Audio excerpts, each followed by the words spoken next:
Welcome to Hollywood Hits, where we're catching you up on the biggest blockbusters, series new to streaming, and everything in between. I'm Ariel Tawell. And I'm Denise Cabello, and we caught up with A-list actor Giancarlo Esposito. And of course, we had to ask him about Breaking Bad. That's coming up. But first, Rachel McAdams is back on the big screen like you've never seen her before. Send Help is in theaters now. Do you see it? Mm-hmm. Well I'm going to be frank with you. You are smart.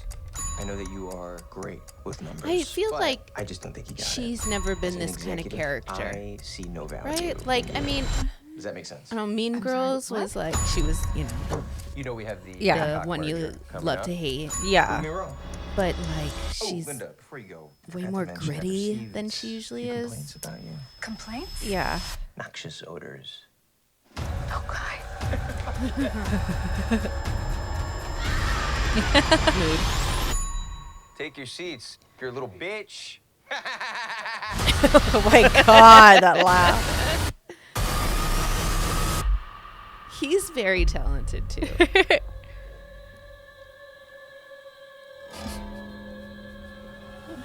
I think they would have been good in a rom-com Yeah. also. But this one's fun. Ew. Look who's joined the land of the living.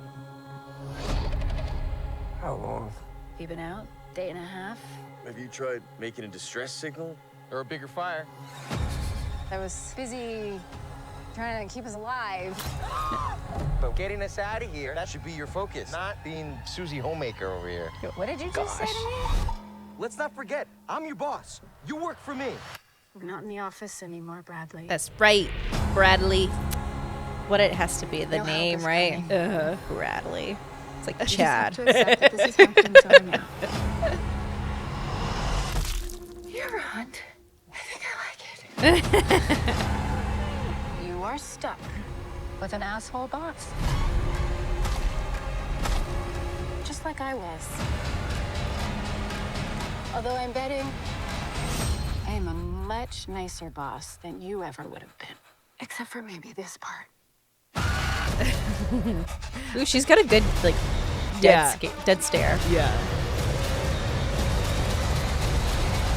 I don't think we should ever leave.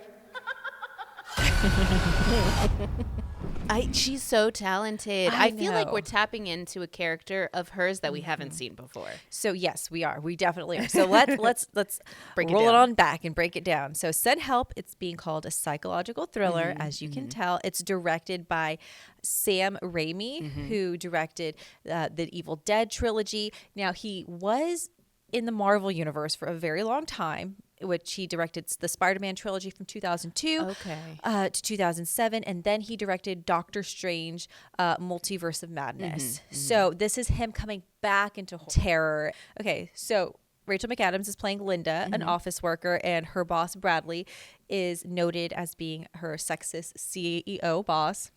He plays that character well too. I know. Now they're stranded on an island, and it's man versus nature plus HR. Yeah. A big HR problem. Power dynamic. I love it. I love it. Definitely one to see.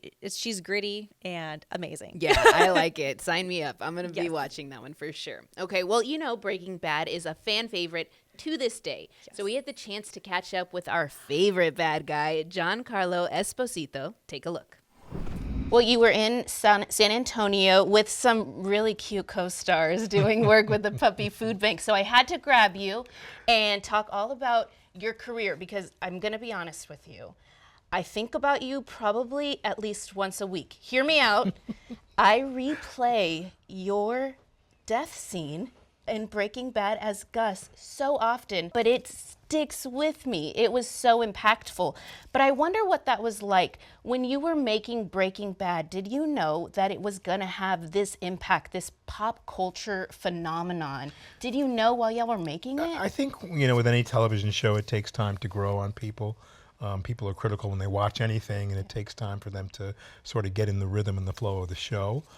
I joined the show after the first season, the second season, and even in the second season, I don't feel like anyone knew that it was going to be more than just the little engine that could. You know, when Vince came to me and I read for it, and they told me Vince wants everyone to read. I did that, and I realized that he had set up a show where they had a different bad guy every week. And my conversation with him was, I think you need a formidable, nefarious bad guy who's not all bad, but who you think might be good, who has a chance to stay around for a little while. And so I think the show really started to click somewhere, as Vince would, quote me as saying, I'm quoting him, in season 4. And I can tell you exactly when that happened. It was in the scene with the garage where Gus pulls in, parks his car, leaves for a meeting, comes back, and sees his car and stops. And his spidey sense is on, and he just turns around with his bodyguards and walks away and doesn't get into that car. And it was somewhere in that season that people really started to relate to Gustavo Fring. So the answer is no. I don't think anyone realized it would be the phenomenon it is. Yeah, you spoke about that character, but I've also heard you speak on playing the villainous character with a human touch. And I think that's another reason why so many people liked Gus. They liked Gus in the show. So I'm curious, do you have a favorite villain? Maybe it's one of your own characters, or maybe it's someone you've seen play a villain. But do you have a favorite villain? I'm going to go with the thought of one of the villains I saw when I was a younger boy. Much of our impressions as human beings come from what we viewed when we were young and what stuck with us and what we remembered. And it was James Cagney. And it was, he wasn't a great guy, but at the end of that film, he all of a sudden transformed while he's shooting a Tommy gun at all these police, on a balcony, on a big scaffold. And he's like, top of the world, Bob! And he's laughing, top of the world. And he knows he's going to die. Yeah. And I went, wow, this guy's in for a penny, he's in for a pound. And he's chosen that life. And he finally was having so much fun in his reckless killing of people that I went, this was a fascinating dichotomy for a human being. Like, I really thought, this is interesting, a very complicated character who had no remorse. And so in making Breaking Bad, it was always my thought from the beginning to play someone who was human. And it came out of my own meditation and spiritual belief and practices that we all have the light and dark in us. And it's the choice that we make that affects who we are today. Yes. And it's the choice that we make that allows us to live our lives in a good sense, being kind and gracious and loving to people. Or what can I take? What can I get from her? How can I use her? How can I take her? And believe it or not, there are people who do think that way because they're completely self-absorbed in themselves and they want what they want, as we all do. But I'd rather live in the light than the dark. Yeah. But I like playing in the dark. Well, you do well at it. Coming up, we'll tell you which projects Esposito has coming up this year. But first, we're heading to the Ton after the break.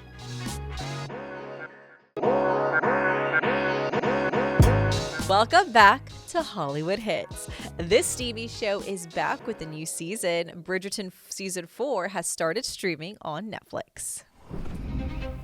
We begin another season. I should like great gossip. The social season might look a little different this year. No. I should begin the proper way. Gossip too. Dearest gentle reader. That's the girl Jay's talking about, The right? season's most notorious gentleman, Benedict Bridgerton. That's Jonathan must Bailey, right? bow to that No. most powerful He's in this though, right? forces. Yes, but his Mothers. love story was season 2. Okay. You have not met the right young lady.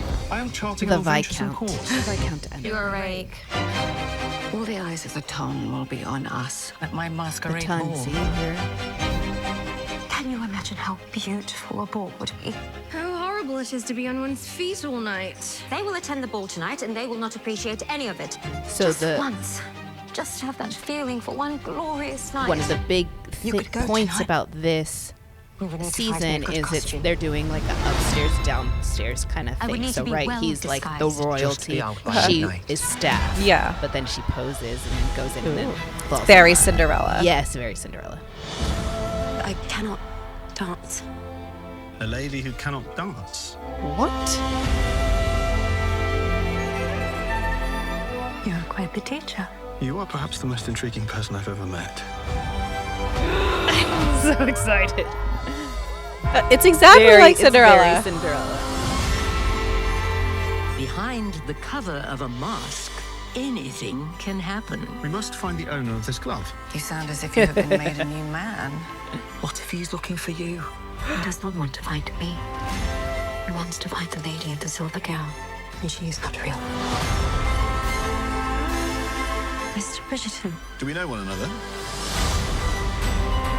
With a little imagination, Do you remember Cinderella's story? the impossible seems with Hilary Duff, possible. Chad Michael Murray? Yes. Benedict. Yeah, that's my favorite. But iteration. she just wears the tiny forget mask and to he's like, relive. I have no idea who you are. Yeah. She got chance. Ever After will be best. Oh, iteration. after. Tell him who you are. Yay! Okay, so as the fans call it, the ton, which I just learned about. Thank you, Denise. You're welcome. So I have not delved into Bridgerton Okay. yet. I know you have. I got you covered, girl. Have you seen any of the seasons? I saw a few episodes of season 1, Okay. but it's been a distant. It's been distant now. Well, why it was so impactful season 1 is because first of all, it happened right at the edge of the pandemic. Right, So 2020. everybody was still at home Yeah. and had nothing else to do. And then this steamy love story comes on your screen. So the first season was about Daphne and Simon. Okay. The second season was about my favorite, Anthony and Kate. So that was Jonathan Bailey. Okay. And then the third season, last season, was about Penelope and Colin. And you get a big reveal in season 3. So now we're going to Benedict's and Sophie's love story. So Benedict, he's been a bachelor living it up. Okay. Last season, he was in a throuple. Like he has not been ready to be tied down. Okay. But now he meets Sophie and everything changes. Yeah. Okay, so for those who have not seen Bridgerton, now Bridgerton is a family, correct? Yes, And they are the each season Bridgertons. is a sibling's love story, correct? Exactly. Okay. Yes. And in this, it's a period piece. So in this time, it was all about who you married, right? Like right. that was the most important thing happening in your life, Yes. right? Just like And Cinderella. Yes. And so the mother of all of these children, she goes through her own story, which we see glimpses of. Okay. But it's so important for her to make sure her kids find these these successful futures. Stability and- Yes, Yes. exactly. Right. So, so we're going to see this really cool love story between upstairs, downstairs, Yes. a royal and a worker. That Cinderella story is coming Yes. into play, this one. But the first So part has dropped already, and then the second part is not till late February. I love that they do this with Netflix. They give you some episodes. They give you a Hook you. taste. They hook you, and then it's not too far along Yeah. after that you get the second half. Yeah. I love that. I like getting a chunk of Yes. episodes too, not just one. Give me a chunk of them. Yes. That satisfies. All right, there was even I know there was even more from our chat with A-list actor Giancarlo Esposito. That's next.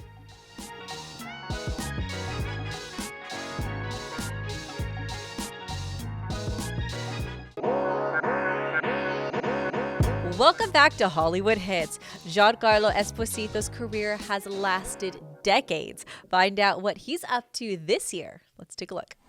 You've been working since you were a kid, since you were single-digit age. You've been working on all sense of the stages. But I'm wondering, what was your favorite decade to be working in? Like, did you like the 80s Spike Lee joint, or the 90s Spike Lee joint, Great question. or the that early is. yachts? It's a great question, and I know we as human beings, we want to be able to.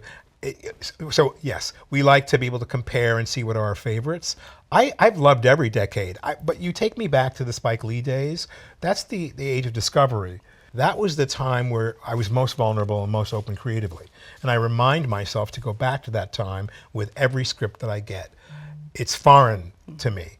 Act like it's the first time.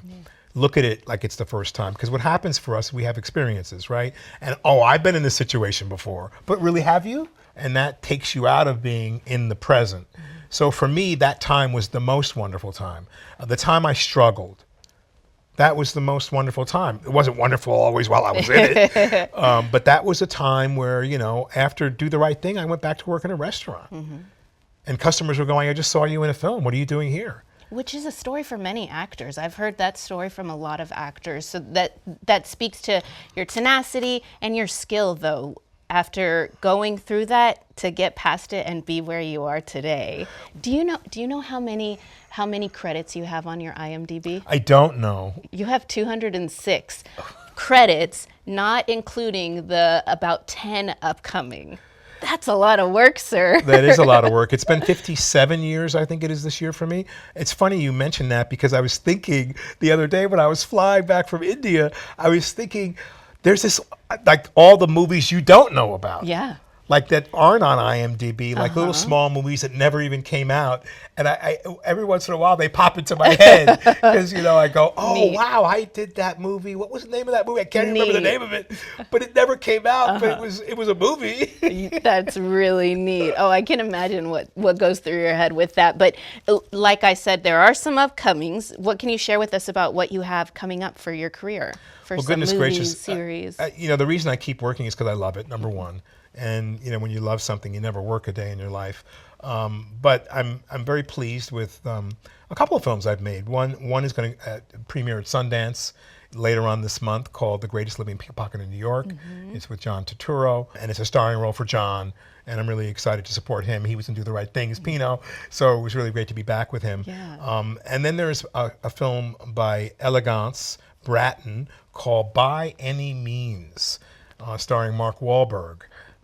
And Trammell, who is on, I think it's Severance. It's about an FBI agent who was hired by the FBI, off the books, of course, to go and solve the murders of the two little boys and to solve other murders in the South. And then, gosh, what else? There's a film, a really interesting movie that I really enjoyed making with Mahershala Ali, starring, called Your Mother, That's Your a duo. Mother. I'm going to put one more thing that I think you should put in your repertoire.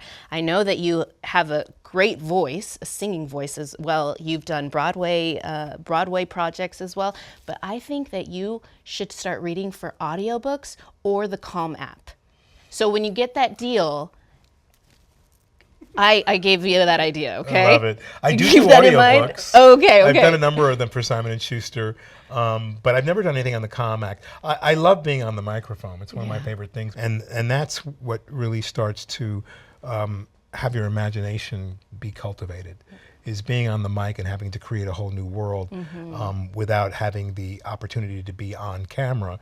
And so September, look out for The Cat in the Hat. Oh, yes, yes. Which will be coming out. Right. And that's completely animated, and I play Mr. Hoogaboom, so Oh, yes. I'm excited for that too. Another thing heading our way is the Winter Olympics, and this show will get you ready. Welcome back to Hollywood Hits. The Winter Olympics are just days away, and this show will get you ready. Glitter and Gold starts streaming this weekend on Netflix. In ice dance, you need to have the skills. You need to have the right partner. I love the But drama. at the end of the day, you need curb appeal. Look at because who really gives a if you can't do a good red lip? That's all you need The in current life. field of ice dance, the top is very close. Going into these Olympics, Maddie and Evan, they're the favorite. Evan and I have been skating together for 14 years. Wow. That chemistry has always been there. In all likelihood, this is our last Had competitive you ever wanted season. to be an The stakes ice are higher figure because skater, it's ice the last dancer? hurrah. Yes, Whatever when you I was think little, I ice used to dance put like is, we like throw store that out the socks in the window. kitchen, and I'd They're like try not to push traditional myself as I was Cute. skating. But then when I broke my wrist ice skating, so now I don't want to ever yeah. skate ever On again. yellow, right? Entire careers. And kept going. Yeah, I didn't know it was Well, Ariel Time broke for her one of them wrist to and then take that kept road. Going. shooting. Unless there is She somebody kept sort of recording. waiting in the wings and they strike when the iron is hot. An Olympic champion coming back with a new partner, it's not been done. We've never competed together. I We love don't how have a lot of time Netflix through the Olympics. does these docu-series with We're sports. gonna have to I do too. manufacture It makes me so experience. interested. I think Now the path I to think gold it's has become because harder. they I'm make it frustrated so about it a little dramatic. It's not Yeah. a secret that everybody wants to They win. give everybody like their stories told. Yeah. I'm not worried. You definitely But I feel the don't like tension how in the Netflix rise. does live I just feel like we're just like blowing They're it up. so terrible at live events. I And haven't it really checked out what that frustrates me What are we because I'm like, gonna you do? have so much money. How are you not? There's really no margin of error. Oh my goodness, absolute nightmare. It's anybody's game. That's honestly the drama. The drama. Is it me? Am I the problem? Drama. All the drama. I mean, the title alone, Yeah. Glitter and Gold. Ice dancing. I know, how funny, right? Netflix is so good. We were talking Yes. about doing the documentaries and making them so dramatic to get you Yes. invested. Yeah. This is ice dancing. Uh-huh. This is not ice skating or Yes. figure skating. So, from what I gathered from ice dancing, Yes. is that it's very subjective to the judges. There's a lot of pressure, you know, it's a lot of artistry, and obviously there are a lot of injuries. This show is going to follow 3 couples that are going to be competing in Milan, and you've got a U.S. team, a Canadian team, and a French team.